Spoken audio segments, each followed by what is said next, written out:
እነዚህን 10 ቀናቶች እንጠቀምባቸው ዘንድ አንድ ሁለት ነጥቦችን ለእናንተ ማስታወስ ወደድኩ። አስአላህ التوفيق والإخلاص والسداد والصواب። እነዚህ ቀናቶች እጅግ አላህ ዘንድ የተከበሩ ከዱንያ ቀናቶች በላጮች ናቸው። ክብራቸውን አንድ ሁለት ሶስት ብዬ ልዘርዝርላችሁ ለመጠቀም ጉልበት እንድናገኝ። አንደኛ እነዚህ 10 ቀናቶች በተከበረው ወር ውስጥ የሚገኙ ናቸው። አላህ ሰማይና መሬትን ሲፈጥር አመቱን በ12 ወር ከፍሎታል። ان عده الشهور عند الله 12 شهرا في كتاب الله يوم خلق السماوات والارض በ12 ከፍሏቸዋል። منها ከነዚህ ውስጥ ግን 4 حرم አራቱ የተከበሩ ናቸው። ذلك الدين القيم ይህም ቀጥተኛው ሃይማኖት ነው።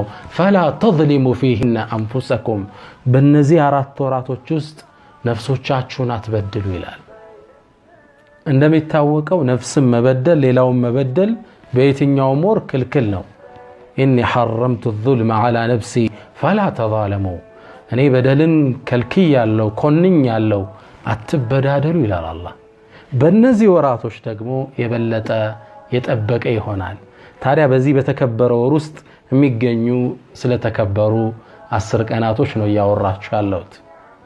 ሁለተኛ የነዚህ ቀናት ትልቅነት የሐጅ ወር ውስጥ መገኘታቸው ነው። الحج أشهر معلومات ሐጅ እንደሚታወቀው የተወሰነለት ወር ክፍል አለው።